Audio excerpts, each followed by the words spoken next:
نازاد ازل ہے لیقاف کا سیدہ فاطمہ۔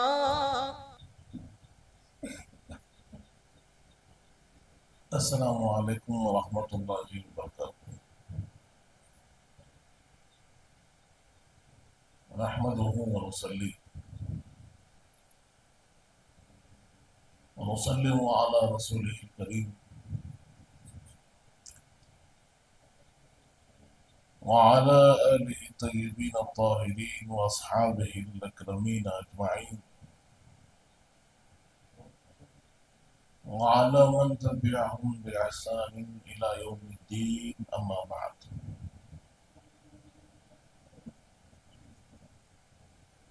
وقال تعالى في شان حبيبه الكريم: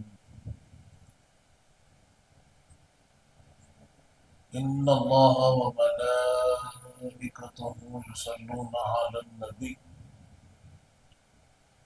يا أيها الذين آمنوا صلوا عليه وسلموا تسليما اللهم صل على سيدنا محمد وعلى آل سيدنا مولانا محمد وبارك وسلم۔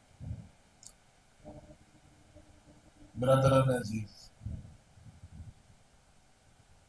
جیسے ہم جانتے ہیں کہ یہ محفلیں، یہ عرس مبارک اور یہاں ہمارا حاصل ہونا، یہ تمام جو اہتمام ہے، یہ حضرت سید الشیوخ شمس المفسرین حضرت محمد عمر حسینی خلیق رحمۃ اللہ علیہ خجہ سرہ العزیز کی محبت میں ہے، یاد میں ہے، اور جب یہاں ہم آتے ہیں تو ہمارے بنیادی دو مقصد ہوتے ہیں۔ پہلا مقصد تو یہ ہے کہ ہم اپنی محبت، اپنی وابستگی، اپنی عقیدت کا ثبوت ہے، اور اس محبت کے اظہار کے لیے یہاں حاضر ہوتے ہیں۔ دوسرا جو بنیادی مقصد ہے وہ یہ ہے کہ ہم یہاں سے فیض یاب ہوں، کہ یہاں جب ہم حاضر ہوں تو پھر اپنی جھولیوں میں، اپنے دامنوں میں اللہ کی رحمتوں کو سمیٹ کرتا ہے، کیونکہ حدیث پاک کا مفہوم ہے، حضور پاک نے ارشاد فرمایا ہے کہ تنزل الرحمہ عند ذکر الصالحین، کہ جہاں اللہ کے نیک بندوں کا ذکر ہوتا ہے ان محفلوں میں رحمتوں کا نزول ہوتا ہے۔ تو سوچیں کہ جہاں خود اللہ والے موجود ہوں، جہاں صالحین بنفس نفیس خود موجود ہوں، تو وہاں پر اللہ کی رحمتوں کا عالم کیا ہوگا؟ برادران عزیز، جہاں ہم فیضیابی کی بات کرتے ہیں، برکتوں کے حصول کی بات کرتے ہیں، اس میں دو خصوصی چیزیں ہمیں اللہ والوں کی نسبت سے حاصل ہوتی ہیں، ایک ظاہری تربیت اور دوسرا وہ روحانی فیض جس کی ہمیں ضرورت ہے۔ تو جب ہم یہاں حاضر ہیں تو ہمیں یہ کوشش کرنی چاہیے کہ جو ظاہری تربیت ہمیں ہونی ہے اس تربیت کے حصول کی کوشش ہو، اور اللہ کا لاکھوں فضل ہے ہم پر، اور جتنا شکر کرے کم ہے کہ ایسے بزرگوں سے ہم وابستہ ہیں جو علم ظاہر اور علم باطن دونوں کے شہسوار ہیں۔ دونوں کے ماہر تھے. ایک طرف جہاں صاحب تفسیر ہیں، اپنے اندر حدیث کی علم کو رکھتے ہیں، اپنے وقت کے مفتی ہیں، وہیں پر صوفی باصفا بھی قلوب کے طہارت کا سامان بھی رکھتے ہیں. تو برادران عزیز، یہاں ہمیں دونوں چیزوں کو سیکھنے کی ضرورت ہے. اور آپ کی جو تصانیف ہے، آپ کی جو علمی خدمات ہے، اس سے بھی اپنے آپ کو وابستہ کرنے کی ضرورت ہے. تو ہم جانتے ہیں کہ ہمارا یہ طریقہ کار رہا کہ حضرت کی لکھی ہوئی ترجمہ کردہ رہبر طریقت جو کتاب ہے، اس کے کسی حصے کو ہم ان محفلوں میں سنتے ہیں اور کوشش کرتے ہیں کہ اس کے ان اجزاء کو اپنی زندگی میں شامل کریں. آج ہم دیکھتے ہیں کہ جب زندگی کے الگ الگ پہلوؤں کو ڈھونڈا جائے، ٹٹولا جائے اور دیکھا جائے تو اکثر حصہ ہم دنیا کے اندر گزار رہے ہیں. جو کوشش ہم سے ہو رہی ہے، وہ کوشش کا جو منبع اور مرکز ہے، وہ دیکھا جا رہا ہے کہ اپنی خواہشات کی تکمیل، اپنی ضروریات کی تکمیل ہے، اپنی پسند کا حصول ہے. لیکن ہمیں کس کی بات سننی ہے؟ ہوتا یہ ہے کہ آدمی کو کچھ باتیں سمجھائی جاتی ہے، کچھ وہ سمجھتا ہے. اب یہ جو خواہشات پیدا ہو رہی ہے، یہ کس طرف سے؟ یہ جو تمنا دل میں آتی ہے، یہ تمنا کہاں سے ہے؟ یہ جو ہم چاہت کسے کہتے ہیں، وہ چاہت کہاں سے ہے؟ ایک صحیح راستہ ہے، ایک غلط راستہ ہے. آدمی کی کوشش یہی ہے کہ وہ بھٹکنے سے بچے، غلط راستے سے بچے، اور کوشش کرے کہ ہمیشہ وہ صحیح راستے پہ چلتا رہے. صحیح راستے کا جو ذریعہ اور سامان اللہ نے فراہم کیا، وہ قرآن ہے اور صاحب قرآن ہے. اللہ نے خصوصاً دو اہمیت والی چیزوں کو ہمارے درمیان رکھا، ایک قرآن کی شکل میں اور ایک حدیث کی شکل میں، کہ جو ہماری رہنمائی کا سامان ہے، جو ہمیں بتاتے ہیں کہ صحیح کیا ہے، جو ہمیں بتاتے ہیں کہ کس راستے پہ چلنا ہے، جو ہمیں سکھاتے ہیں کہ اللہ کیا چاہتا ہے، جو ہمیں طریقہ زندگی، سلیقہ زندگی سکھاتے ہیں. اسی طرح دو لوگ ایسے ہیں جو ہمیں برائی کے راستے کی طرف لے جاتے ہیں. ایک تو واضح، جسے اللہ نے عدو مبین کہا، کھلا دشمن کہا، وہ شیطان ہے، کہ جس نے اللہ کے سامنے یہ اعلان کیا ہے اور یہ قسم کھائی ہے کہ لاغوینہم اجمعین، کہ جب تک میں رہوں گا ان کو بھٹکاتا رہوں گا، ان کو راستے سے ہٹاتا رہوں گا، اور انہیں اللہ سے دور کروں گا. دوسرا جو ہے، اللہ فرماتا ہے، وہ نفس ہے. اس کے لیے اللہ نے فرمایا ان النفس لامارۃ بالسوء، کہ نفس جو ہے وہ ہمیشہ تم کو برائی کا حکم دیتا ہے، تمہیں صحیح راستے سے ہٹاتا ہے، غلط کی طرف لے جاتا ہے. یہ کیفیت ہے اس کی.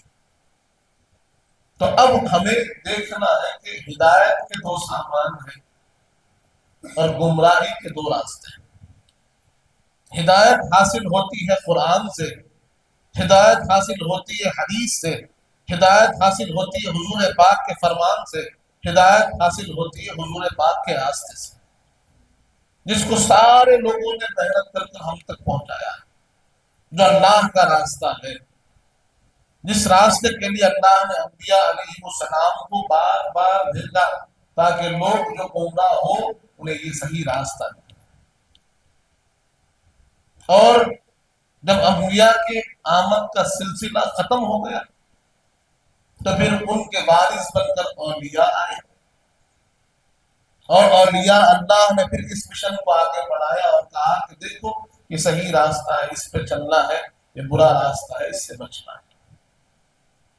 تو ہدایت کے دو راستے ہمارے سامنے ہیں قرآن و حدیث کی شکل میں، اور گمراہی کے دو راستے ہیں، ایک ہے شیطان کا راستہ اور ایک ہے نفس کا راستہ۔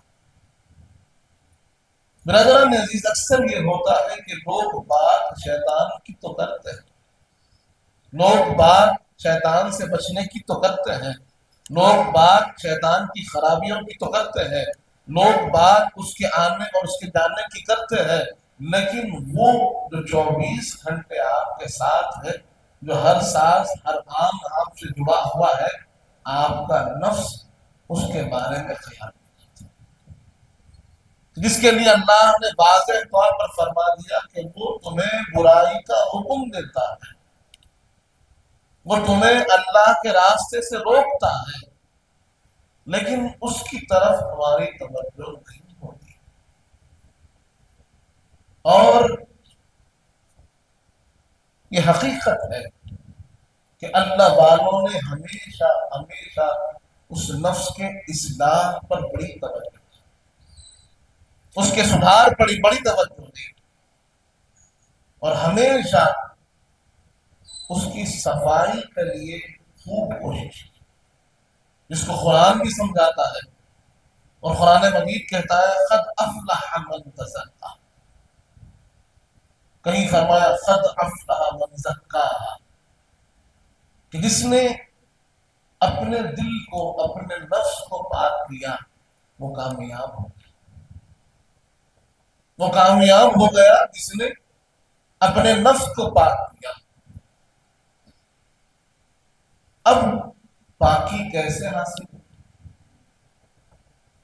نفس کو یا اس کی برائی سے کیسے بچا جائے، اس کے بارے میں حضرت اللہ رہبر طریقت میں ایک بہت مختصر سا بیان رکھا ہے۔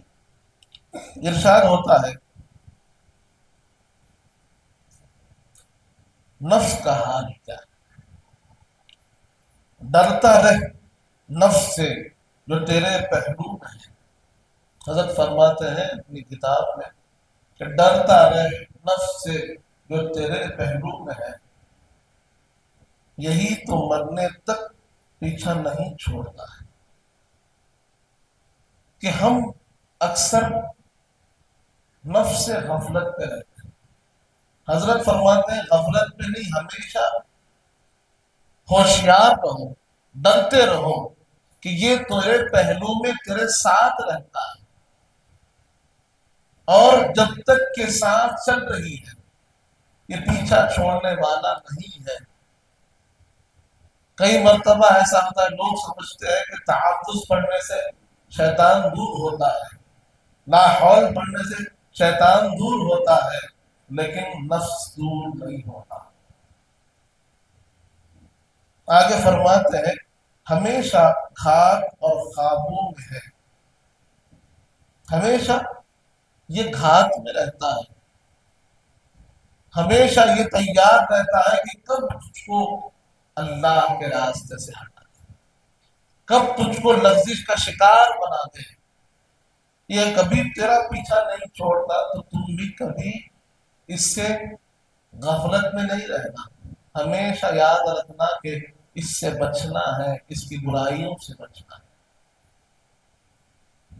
آگے ارشاد ہوا شیطان بھی ایک بار رمضان میں جدا ہو جاتا ہے، کیونکہ وہ اس ماہ متبرک میں مقید بحکم خدا ہو جاتا ہے۔ کیا فرمایا کہ ایک مہینہ ایسا گزرتا ہے کہ جہاں شیطان ہم سے دور ہو جاتا ہے، شیطان ہمارے ساتھ نہیں رہتا، لیکن نفس ہمارے ساتھ رہتا۔ رمضان المبارک کا مہینہ آتا ہے تو اللہ کا حکم صادر ہو جاتا ہے، جس کو حضور پاک نے ارشاد فرمایا کہ اللہ رمضان کے چاند کے ساتھ فرشتوں کو حکم فرماتا ہے کہ اے فرشتوں، جتنے سرکش شیطان اور جن ہیں ان کو لے جا کر قید کر دو۔ ایک مہینہ میرے بندے شیطان سے پاک اور دور رہیں گے، لیکن اس حال میں بھی نفس سے چھٹکارا نہیں ہے۔ رمضان مبارک میں بھی نفس سے چھٹکارا نہیں ہے، تو سوچئے کہ ایک وقت کے لیے شیطان بھی دور ہوتا ہوگا، لیکن نفس دور نہیں۔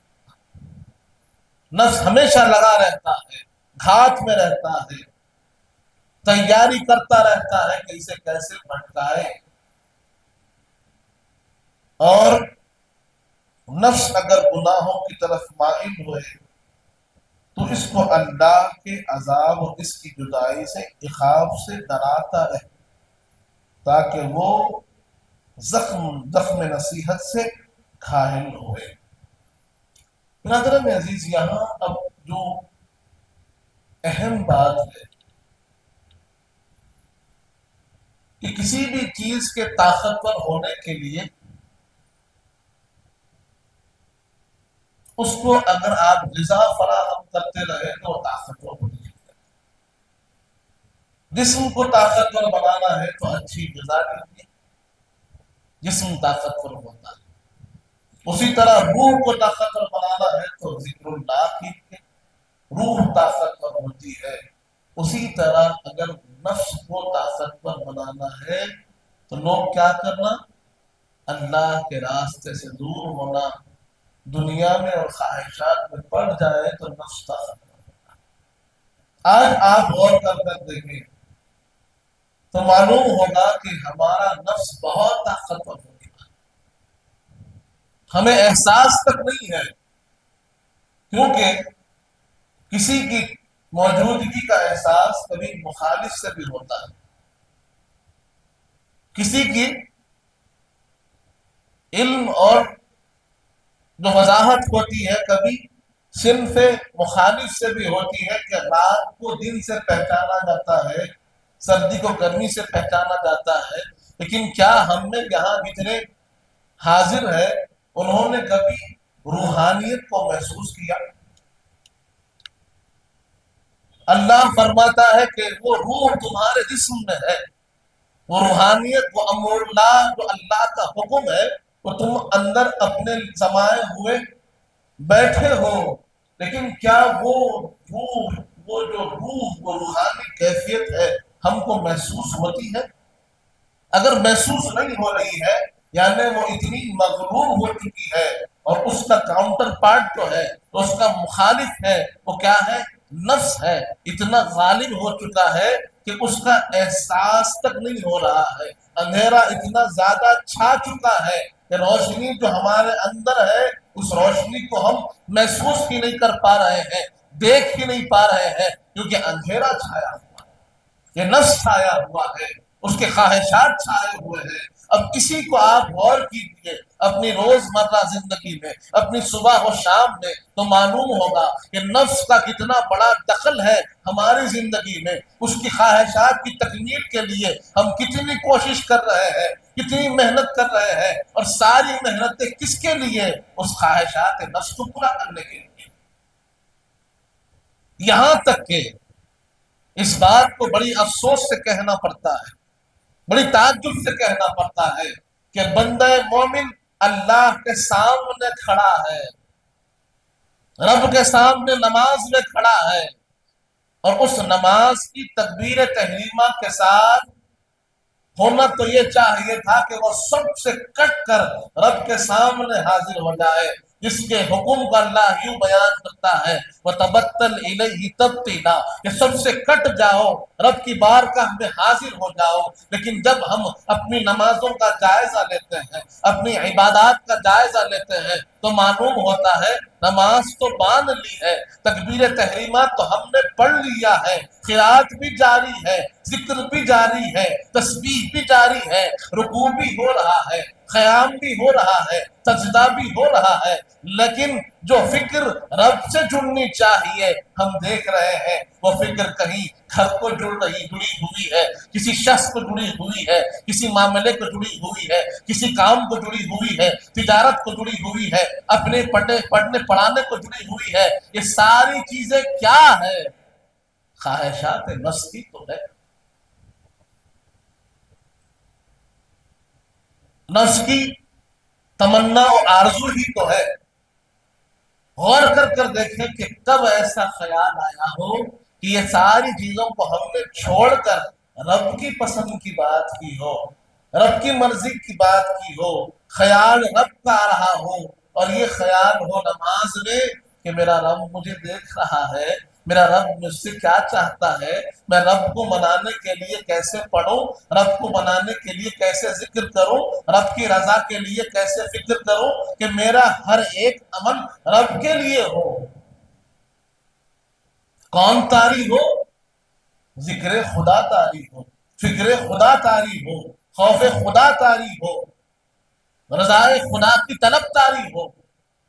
کیا ہم اس جستجو کے ساتھ عبادت کر رہے ہیں یا ہماری عبادتوں میں بھی انہی خواہشات کا خیال، انہی ضروریات کا خیال ہے؟ اور جب ہاتھ اٹھ رہے ہیں دعا کے لیے، ذرا اپنی دعاؤں کو غور کر دیکھیے کہ ہم رب سے مانگ رہے ہیں تو کیا مانگ رہے ہیں؟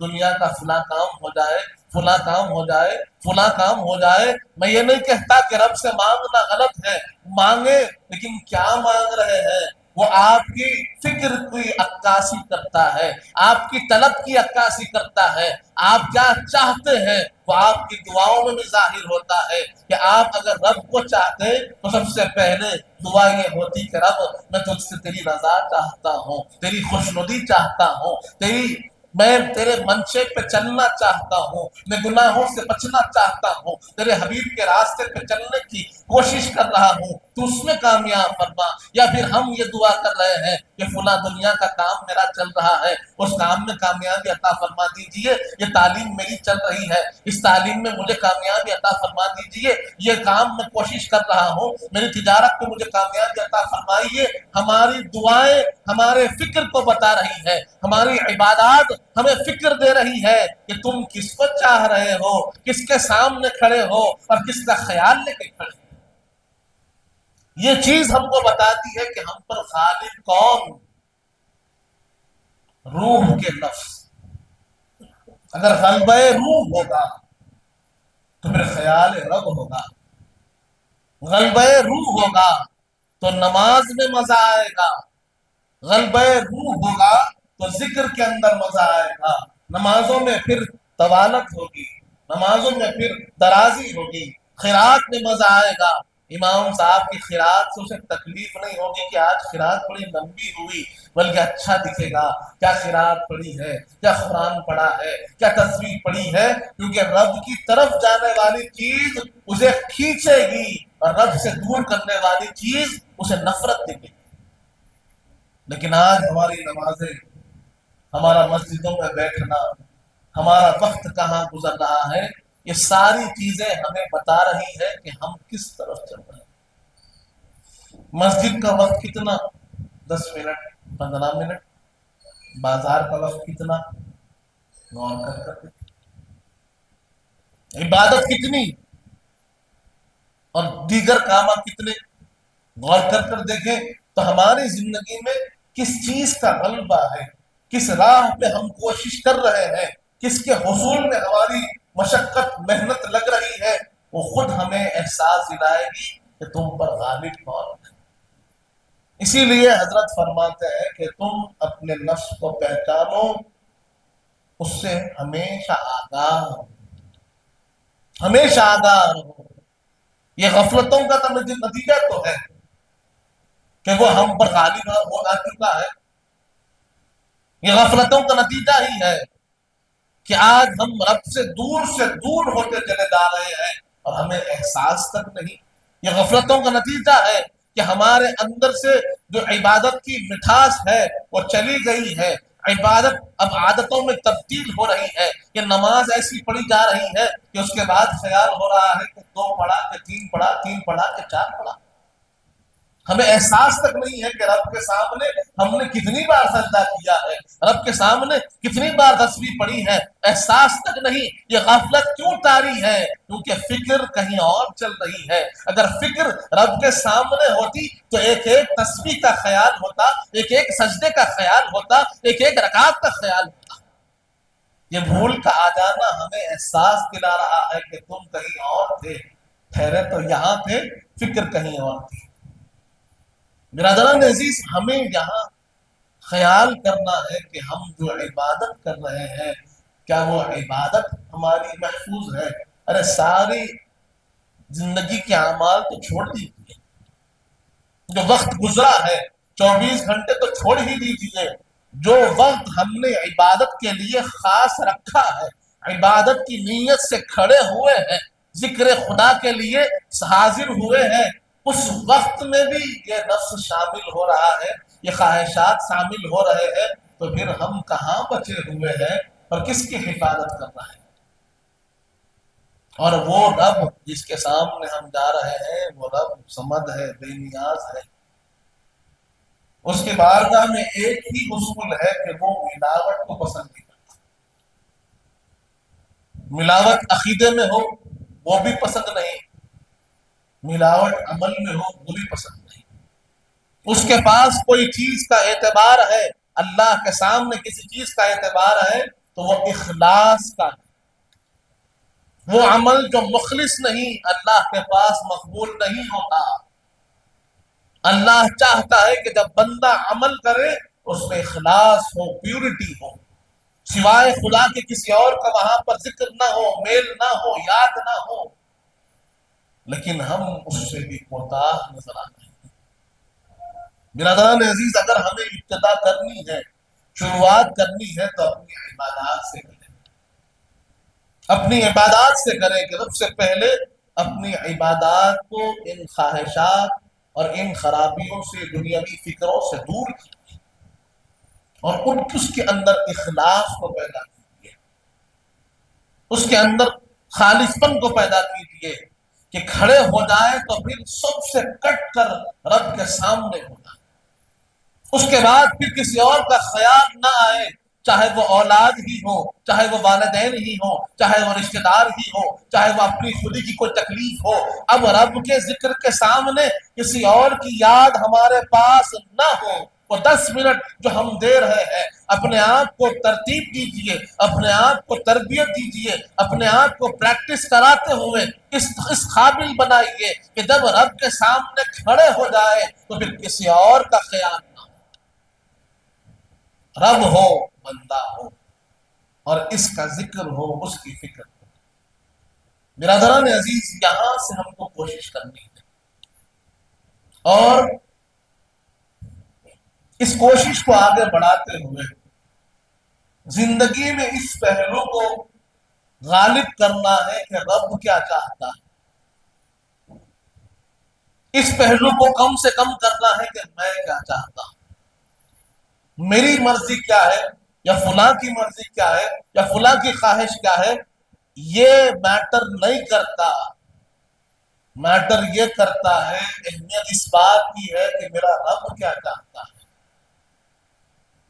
اس بات پر زور دیا جائے کسی بھی عمل میں، کسی بھی وقت میں، کہیں پر بھی آپ بیٹھے ہو، یہ خیال ہو کہ اب اس سچویشن میں، اس پہلو پر، یہاں پر اللہ کیا چاہتا ہے، میں کیا چاہتا ہوں، اللہ کیا چاہتا ہے۔ ہاں، اللہ کی چاہت اور میں اس کے پیچھے پیچھے مضبوطی سے چل رہا ہوں، صحیح راستے پہ ہوں۔ لیکن اگر میری چاہت، میری تمنا، میری مرضی اور میرے پروردگار کا حکم اور اس کی مرضی ٹکرا رہے ہیں تو ہمیشہ غلبہ کس کو حاصل ہوگا؟ اللہ کے حکم کو حاصل ہوگا، اللہ کی مرضی کو حاصل ہوگا، اللہ کی پسند کو حاصل ہوگا۔ لیکن کئی مرتبہ ہم دیکھتے ہیں کہ دل کہتا ہے، آواز آتی ہے یہ غلط ہے، اللہ اس سے ناراض ہوگا، اس کے بعد بھی وہ عمل ہم سے ہوتا ہے۔ کیوں؟ کیونکہ ہم نے اپنی پسند، اپنی خواہش کو رب کے حکم پر ترجیح دی۔ یہاں خرابی ہے۔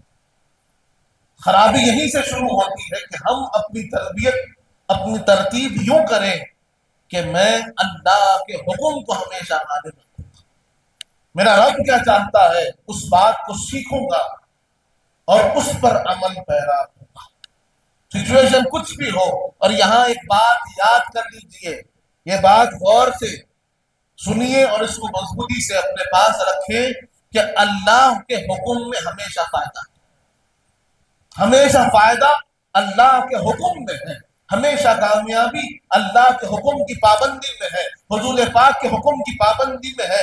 کبھی نہ دنیا میں نہ آخرت میں کبھی آپ کو نقصان نہیں ہوگا جب آپ اللہ کے حکم کے پابند رہیں، کیونکہ جب ہم اللہ کے حکم کی پابندی میں عمل کریں گے، چاہے وہ تجارت ہو، چاہے وہ علم ہو، چاہے وہ معاشرت ہو، چاہے وہ تعلقات ہو، چاہے وہ کسی پہلو زندگی ہو، اگر اس کے اندر ہم اللہ اور رسول کے حکم کی پابندی کرتے ہیں اور اس کے لیے بظاہر آپ کو یہ دکھتا ہے فلاں شخص ناراض ہو رہا ہے، فلاں چیز میں آپ کو کمی نظر آ رہی ہے، نقصان نظر آ رہا ہے، لیکن اس بات کا یقین رکھیں کہ جب بندہ اللہ کے حکم کی پابندی کرتا ہے کبھی نہ اسے تعلقات میں نقصان ہوتا ہے، نہ تجارت میں نقصان ہوتا ہے، نہ ہی تعلیم میں نقصان ہوتا ہے، کبھی نقصان نہیں ہوگا، کیونکہ ہمارے اس عمل کا ضامن اللہ ہوگا، ذمہ دار اللہ ہوگا، ذمہ داری پروردگار خود لے گا۔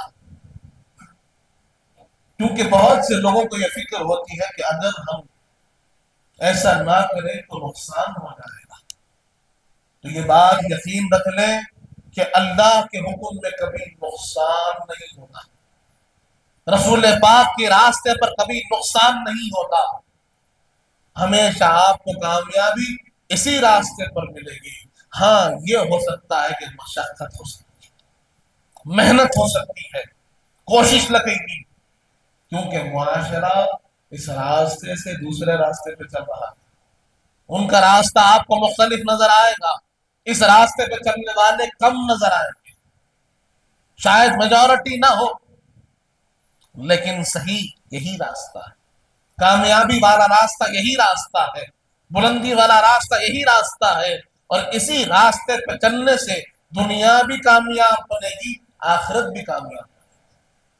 تو اس کو پہلے اگر آپ مضبوط کر لیں کہ یہ راستہ ہر قسم کے فائدے کا راستہ ہے، اس راستے کو چھوڑنے سے نقصان ملتا ہے، اس راستے پہ چلنے سے کبھی نقصان نہیں ہوتا، کیونکہ آج یہاں جو تجارت پیشہ لوگ تشریف فرما ہے، کہیں نہ کہیں ان کی فکروں میں یہ بات نظر آ رہی ہے۔ چھوٹی مثال دیتا ہوا، شاید کہ ایسا نہ ہو، لیکن جو باہر نظر آ رہا ہے کہ تجارت کے لیے اگر کبھی جھوٹ بولنا پڑے تو بول سکتے ہیں، کبھی کوئی غلط بات زبان سے نکل جائے تو اس کی گنجائش نظر آتی ہے، ان سے پوچھیں گے تو کہیں گے جھوٹ بولنا غلط ہے، لیکن ان کا عمل بتائے گا کہ دن میں انہوں نے 100 بار 10 بار کسی نے 5 بار کہہ دیا۔ اگر غلط ہے تو کیسے کریں؟ اگر آپ اس کو اس بات کی یقین رکھتے ہیں، اس کا بلیف رکھتے ہیں، آپ کا بلیف سسٹم یہ مضبوط ہے کہ بھئی جھوٹ بولنا غلط ہے، تو پھر غلطی کو آپ کیسے اپنائیں؟ یہ بات کو سمجھنا ہوگا کہ آپ کہہ رہے کچھ اور ہے، کر رہے کچھ اور ہے، اس کو بھی سدھاریں، اور یہ بات جان لیں کہ سچ بولنے میں کامیابی ہے، جھوٹ میں کبھی کامیابی نہیں ہوتی۔ اسی طرح تعلقات میں، لوگوں سے ملنے میں اللہ کے حکم کی، رسول پاک کے حکم کی پابندی رکھیں۔ لوگ سمجھتے ہیں کہ نہیں اگر ایسے کریں گے تو تعلقات ٹوٹ جائیں گے، نہیں ٹوٹیں گے، مضبوط ہوں گے، اچھے ہوں گے، کہ جس کی بنیاد اللہ رسول کے حکم پر ہے وہ مضبوط ہوں گے۔ برادران عزیز، جب یہ تھاٹ پروسیس آ جائے گا، یہ فکر مضبوط ہو جائے گی کہ اللہ کے راستے پہ چلنے میں کامیابی ہے، مضبوطی ہے، کامرانی ہے، بلندی ہے، تو پھر اسی راستے پہ آدمی چلے گا۔ اگر یہ تھاٹ پروسیس مضبوط نہیں ہے، یہ فکر مضبوط نہیں ہے، یہ یقین ہم کو حاصل نہیں ہے کہ اللہ کے حکم پہ چلنے سے کامیابی حاصل ہوتی ہے، تو پھر آدمی دوسرا راستہ دیکھے گا۔ کیونکہ اگر اسے اس بات کا یقین ہو کہ اللہ کے حکم میں ہی کامیابی ہے، تو پھر دوسرے چیز کی کوئی ضرورت نہیں۔ رسول پاک کی سنت میں کامیابی ہے تو دوسرے راستے کی اسے ضرورت نہیں، ساری کامیابی اسی راستے پہ ملے گی۔ یہ جو فکر ہے یہ ہم سے دور نظر آتی ہے، اسی لیے ہم ادھر ادھر کے راستوں کو دیکھ رہے ہیں اور یہ شیطان اور نفس کا غلبہ ہم پر ہوتا جا رہا ہے۔ اب بہتوں کے ذہنوں میں خیال آتا ہے کہ اب یہ نفس جو ہم پر غالب آ چکا ہے اس کو روکے کیسے، اس کا مقابلہ کیسے ہو؟ تو سب سے پہلی چیز اس کا اشارہ ہمیں قصیدہ بردہ شریف کی ایک شعر میں ملتا ہے۔ علامہ بوصیری رحمۃ اللہ علیہ نے اپنے اس مشہور زمانہ قصیدہ میں ایک شعر فرمایا کہ النفس کالطفل ان تحملہ شب علی حب الرضا وان تفتنہ ینفک۔ آپ فرماتے ہیں کہ نفس ایک چھوٹے بچے کی طرح ہے، ایک شیر خوار بچہ جو ہوتا ہے اس کی طرح یہ نفس ہے۔ اگر تم اس کو چھوڑتے چلے جاؤ گے تو پھر وہ کبھی خود سے دودھ نہیں چھوڑے گا۔ بچے سے دودھ چھڑانا ہے تو اس کو روکنا پڑتا ہے، اسے نہیں کہنا پڑتا ہے، اس کو بولنا پڑتا ہے کہ تجھے تو چاہ رہا ہے نہیں ملے گا، تو ضد کر رہا ہے تجھے نہیں ملے گا، تو مجھے زبردستی کرنا چاہتا ہے، مجبور کرنا چاہتا ہے، تجھے نہیں ملے گا۔ نفس کے رکاوٹ کی ابتدا یہاں سے ہوتی ہے کہ اس کی اس خواہش و طلب کو آپ نہیں کہیں، وہاں روکے۔ آپ خواہش پر خواہش کو تکمیل کرتے چلے جائیں گے، اس کے بعد کہیں گے کہ یہ نفس رکتا ہی نہیں، غلبہ ہمارا ختم ہوتا ہی نہیں، تو پھر کیسے ہوگا؟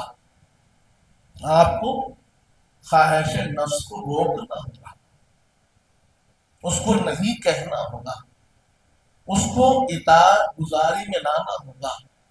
یہ سرکش گھوڑا ہے، اسے لگام لگانی پڑے گی، اس کی لگام کھینچنی پڑے گی اور کہنا پڑے گا کہ نہیں، میں اللہ کے حکم کے خلاف نہیں جاؤں گا، چاہے تنہا رہوں چاہے اجتماع میں رہوں، کوئی جاننے والا ہو یا نہیں جاننے والا ہو، کوئی پہچاننے والا ہو یا نہیں پہچاننے والا ہو، کوئی دیکھنے والا ہو یا نہیں دیکھنے والا ہو، لیکن میں اللہ کے حکم کی مخالفت نہیں کروں گا، رسول پاک کے حکم کو میں نہیں چھوڑوں گا، کیونکہ کوئی دیکھے نہ دیکھے میرا خدا مجھے دیکھ رہا ہے، میرا رب موجود ہے، اور میرا رب فرماتا ہے نحن اقرب من حبل الورید، ہم تمہاری شارف سے زیادہ قریب ہیں۔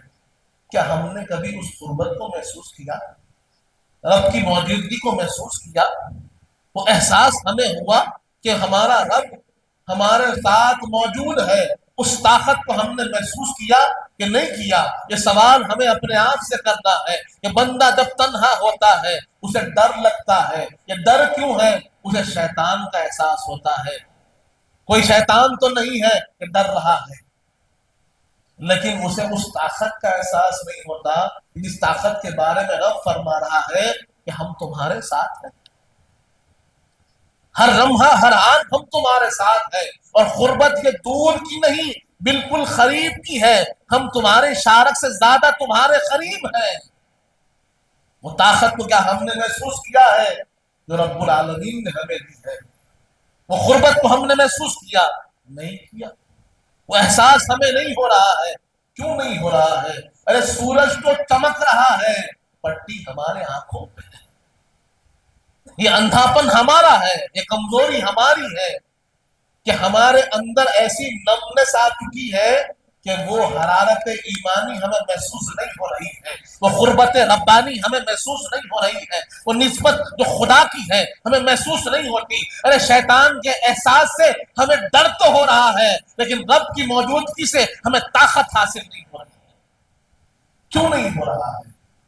کیونکہ ہم اس راستے پہ گامزن نہیں ہیں، اسی لیے ہم دیکھتے ہیں، آج بیٹھ کر سوچتے ہیں، گفتگو کرتے ہیں کہ بھائی 100 برس پہلے اللہ والے جنگلوں بیابان میں کیسے چلے گئے؟ کیا انہیں ڈر نہیں لگا؟ ارے آج ہم کو جاتے ہوئے ڈر لگتا ہے، ان کو ڈر کیوں نہ لگا؟ بات یہ ہے کہ ان کے ساتھ وہ معیت خدائی تھی، اور اس طاقت کا احساس بھی ان کو تھا، اس معیت کا احساس بھی ان کو تھا، وہ کانفیڈنس ان کو ملتا تھا، وہ ہمت ان کو ملتی تھی، وہ جرأت ان کو ملتی تھی، تو وہ اللہ کی قربت، اللہ کی نسبت سے ملتی تھی۔ انہیں یقین تھا کہ ساری طاقتیں ہوں گی لیکن سب سے بڑی طاقت میرے پروردگار کی طاقت میرے ساتھ ہے، اور جس کے ساتھ رب کی طاقت ہوتی ہے اس کا کون کیا بگاڑ سکتا ہے، کون کیا تکلیف اس کو دے سکتا ہے؟ جب تک رب نہ چاہے کوئی تکلیف نہیں دے سکتا ہے، اور اگر رب چاہ رہا ہے تو کوئی روک نہیں سکتا۔ یہ یقین ان کو حاصل تھا، اس لیے ہم نے دیکھا کہ 700 برس پہلے بابا صاحب قبلہ جنگلوں بیابان میں پہاڑی پر اوپر بیٹھے تنہا اللہ کا ذکر کرتے ہیں، نہ کوئی زحمت ہوتی ہے، نہ کوئی تکلیف ہوتی ہے، نہ کوئی اور کہیں اور رکاوٹ ہوتی ہے، وہ سکون و اطمینان میں ہے کیونکہ وہ تنہا نہیں ہے، ان کا رب ان کے ساتھ ہے۔ ہم بھی تنہا نہیں ہے، ہمارا رب ہمارے ساتھ ہے، بس ہمیں اس کا احساس نہیں ہے، ہمیں اس کی وہ بات، وہ یقین، جو اعتقاد ہونا ہے۔ برادران عزیز، تو اس اعتقاد کو پیدا کیجیے کہ میرا رب میرے ساتھ ہے، اس یقین کو پیدا کریں کہ میں کبھی تنہا نہیں ہوں، میرا رب میرے ساتھ ہے، میرے ہر عمل کو میرا رب دیکھ رہا ہے، اور میں اپنے رب کو کبھی ناراض نہیں کر سکتا، اسی لیے میں وہی عمل کروں گا جو میرا رب پسند کرتا ہے۔ یہ کیفیت اللہ والوں کی ہوتی ہے، یہ معاملہ اللہ والوں کا ہوتا ہے کہ انہوں نے سب کچھ چھوڑا ہے، اللہ کو نہیں چھوڑا، اور ہم نے سب کچھ کی تلاش میں اللہ کو چھوڑ دیا۔ آج یہی بات ہو رہی ہے کہ یہ بھی چاہیے، وہ بھی چاہیے، یہ بھی چاہیے، اور اس کے لیے ہم سے اللہ کا حکم چھوٹ رہا ہے۔ ہم یہ خیال نہیں کرتے کہ وہ وہ جو کچھ ہے بنا ہوا اس مسبب الاسباب کا بنا ہوا ہے، اس قادر مطلق کا بنا ہوا ہے، اس خالق کائنات کا بنا ہوا ہے، اور اگر ہم اس کو اپنا لیں اور ہمارا رب ہمارا ہو جائے تو نعمتیں دینے والی ذات اس کی ہے، پیدا کرنے والی ذات اس کی ہے، اسباب بنانے والی ذات اس کی ہے، راستے کھولنے والی ذات اس کی ہے، اور وہ ذات ہماری ہو جائے تو کوئی رکاوٹ ہمارے سامنے کھڑی نہیں ہو سکتی۔ یہ احساس ہمیں نہیں ہوتا۔ جس دن اس ذات گرامی سے جڑ جائیں گے، پروردگار عالم سے ہمارا رشتہ مضبوط ہو جائے گا، تو پھر کوئی طاقت آپ کو روک نہیں سکتی۔ اسی لیے میں نے عرض کیا کہ کامیابی کا راستہ رب کا راستہ ہے، بلندی کا راستہ رب کا راستہ ہے۔ اگر اس بات کا یقین ہو جائے تو پھر کوئی اور راستے کی طرف نہیں جائے گے۔ اگر رب کے ذکر کا مزہ لگ جائے تو پھر دنیاوی باتوں میں ہم کو مزہ نہیں آتا، لیکن وہ مزہ لگے تو صحیح، وہ ٹیسٹ ڈیولپ تو کیجیے، وہ ٹیسٹ ڈیولپ ہی نہیں ہو رہا ہے، ہم یہ کھا رہے ہیں، وہ کھا رہے ہیں، لیکن جس کے لیے ہم بنے ہیں اسی پر محنت نہیں ہے۔ برادران عزیز، اسی لیے حضرت نے فرمایا کہ ایک وقت کو شیطان تو تمہیں چھوڑ سکتا ہے لیکن تمہارا نفس تمہیں نہیں چھوڑتا۔ اسی لیے ہمیشہ ہمیشہ اس بات کی فکر رکھو کہ یہ تمہیں بھٹکا رہا ہے، کیسے بھٹکا رہا ہے، کہاں بھٹکا رہا ہے، اور فوراً اپنے آپ کو اپنے رب سے جوڑ دو۔ برادران عزیز، آخر میں حضرت فرماتے ہیں جس شہد میں کہ زہر ملا ہو اگرچہ معلوم ہے کہ میٹھا ہے لیکن بسبب ضرر کے چھوڑ دیا جاتا۔ حضرت فرماتے ہیں کہ ایک شہد کی شیشی ہے، بوٹل ہے، معلوم ہے اصلی شہد ہے، میٹھا شہد ہے، لیکن اس میں زہر نہیں ہے۔ اب کیا مٹھاس کی خاطر کوئی اس شہد کو کھائے گا؟ اپنے ٹیسٹ کی خاطر اس زہر والے شہد کو کھائے گا؟ آپ کہیں گے اگر کوئی عقل مند ہے تو نہیں کھائے گا، کیونکہ جانتا ہے کہ اگر یہ مٹھاس کی خاطر زہر کھایا جائے، شہد کھایا جائے، وہ مر جائے گا۔ نفس کا معاملہ بھی ایسا ہی ہے کہ بظاہر اس میں مٹھاس نظر آتی ہوگی، لذت نظر آتی ہوگی، ان خواہشات کی تکمیل میں آپ کو اچھائی محسوس ہوتی ہوگی، لیکن اس کے پیچھے چھپا ہوا زہر ہے، اس میں ملا ہوا زہر ہے، اور جس میں زہر ملا ہوتا ہے کوئی عقل مند اس شہد کو نہیں کھاتا، اس مٹھاس کی طرف نہیں جاتا۔ برادران عزیز، تو یہ نفسانی خواہشات اسی طرح ہے، جس میں زہر ملا ہوا ہے رب کی نافرمانی کا، گناہوں کے راستے کا، جنت سے دوری کا، حضور پاک کی سنتوں کو چھوڑنے کا، تو آپ اس زہر سے اپنے آپ کو بچائیں۔ یہ کوشش ہم کو کرنی ہے۔ اگر ایسا نہیں ہوگا تو پھر یہ زندگی تو ختم ہونے والی ہے، بے مقصد ختم ہو جائے گی۔ جو اس کا حقیقت تھی، جو مقصد حقیقی تھا، اس کو حاصل ہونے سے دور ہو جائیں گے۔ جو منزل پہ پہنچنا تھا، منزل مقصود سے دور چلے جائیں گے، کیونکہ منزل ہے اللہ کا راستہ۔ آپ چل رہے ہیں نفس و شیطان کے راستے پر، تو منزل کیسے ملے گی؟ منزل ملے گی اللہ کے راستے پہ چلنے سے، حضور پاک کے حکم پہ چلنے سے۔ حضور پاک نے وہ راستہ ہمیں بتایا ہے، اس راستے پہ چلیں گے تو منزل ملے گی۔